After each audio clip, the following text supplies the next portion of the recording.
حنا دائما هنا باش نفتحوا مواضيع للنقاش وباش نستافدوا من بعضنا البعض. انا بعدا اقسم بالله تنستافد من التعليقات. كاينين تعليقات تافهه، كاين تعليقات معقوله، كاينين بزاف ديال التعاليق، لكن بزاف ديال التعاليق من حريفيه اللي سابقيني في الحرفه. حتى انا الحمد لله لا زلت تلميذ تنتعلموا من الناس اللي قبل منا. واخا كلكم تعرفوا ان الزيت البلديه هذا العام ما شاء الله الخير موجود ونقصات في الثمن، لكن بزاف ديال الناس واحلين في الزيت البلديه فيها بزاف ديال الماركات اللي خديناها بثمن طالع. مثلا هذه اللي في بين يدي خالصه عندي ب 72 درهم. شكون في نظركم هذا الحمق اللي غادي يجي يشريها من عندي؟ بقات عندي محطوطه راهي الغبره تدور بها تنمسحها ونعاود تغبر ونعاود نمسحها وهي عندي، خصني نتسناها حتى تبيريما عاد نردها للشركه. علاش ما كاينش اللي يقدر ياخذها من عندي بداك الثمن؟ باغي فيها راس المال وما كاينش اللي يعطيه، تيساومونيش نهائيا. دابا السؤال مطروح، منين شي حاجه كتزاد في الثمن واش كتزيد مباشره وتمشي مع السوق ام انك تنتظر حتى تسالي الستوك اللي عندك، ومنين تبدا في الستوك الجديد اللي وصلك عاد غادي تدير ثمن جديد؟ صراحه هذا هو عين العقل. البيع والشراء تيقول هذا الشيء هذا، شريطه فقط ان ما يكونش عندك نيه الاحتكار. شنو هي نيه الاحتكار؟ غادي تسمع بان هذا البرودوي اكس غادي يتزاد غدا ولا السيمانه الجايه، وتتمشي تجيب واحد 5 دميه و 6 دميه في ذاك المنتج وتحطو حداك باش يرتفع الثمن وغادي تبيع كلشي بداك الثمن الزايد. صراحه الله حتى العلماء مختلفين في هذا الشيء هذا. شي ناس يقول لك اودي الا كان ما عندكش نيه الاحتكار حتى داك البرودوي عندك موجود في المحل وتزاد الثمن، هذاك رزقك، رزقك هذاك ربي غناك عطاك الله. شي حاجه اللي كانت معروفه بثمن بخس في السوق وتزاد الثمن ديالها فجاه. حنا نشوفوا الدومين ديالنا هي نكونوا واقعيين. راه فاش تكون شي حاجه في الثمن وكتنقص والله ما تيعقل عليك الزبون. ونعطيكم تجربه شخصيه، اقسم بالله كتنخدم بهذه الطريقه ديال تيكون عندي ستوك قديم تنساليه عاد تندخل الجديد، لدرجه واحد النهار عندي صفت ال5 يطرو حتى بعت اخر بيدو. الناس كانوا عارفين بانني باقي تنبيع بالثمن القديم وكانوا جاو عندي تقريبا في نفس التوقيت شي 3 الناس اللي جايين على الزيت، وبعت الاول والثاني بالثمن القديم والثالث قلت له خويا دابا غادي نحل كارطون جديد، دابا راه الثمن جديد، وتقبلها وداه من عندي بالثمن الجديد.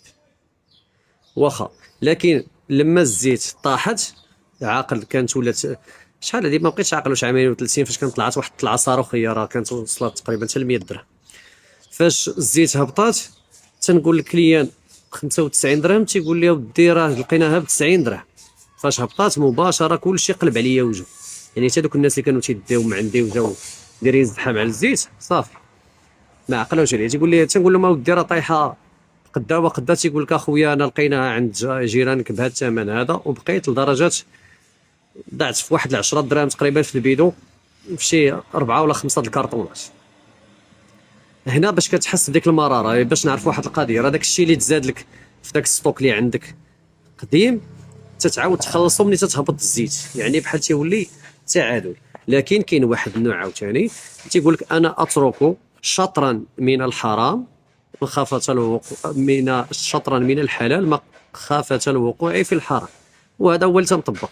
تنقول الحمد لله ربي تيعوضك، هي تعامل بنيه مزيانه وانك غادي تتعامل مع الناس وما تضيقش عليهم. يعني مثلا مازال عندك ستوك ممكن تبيعه بداك الثمن القديم عاد دخل في ثمن جديد، كل واحد والبلانات باش يخدم، كل واحد وربي وحده اللي تيعلم خائنة الاعين وما تخفي الصدور.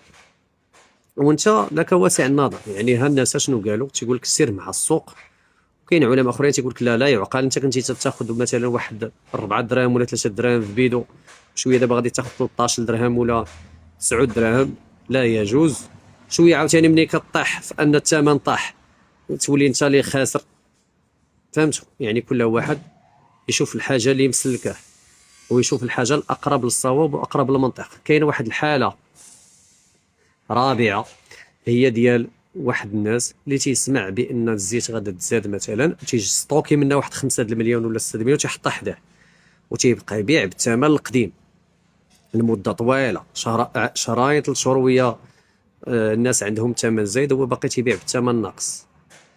هذا تيدير يقدر الله اعلم شوف النيه ديالو، يعني هو اما تيبغي يجيب الناس الهوته وتيبين لهم بان انا عندي ديما رخا، يا اما هي داك الطعم باش يجرب الكليان يقولوا فوالا مادام هذا عنده الزيت ناقص يكون عنده كلشي ناقص وغادي نتقداو من عنده.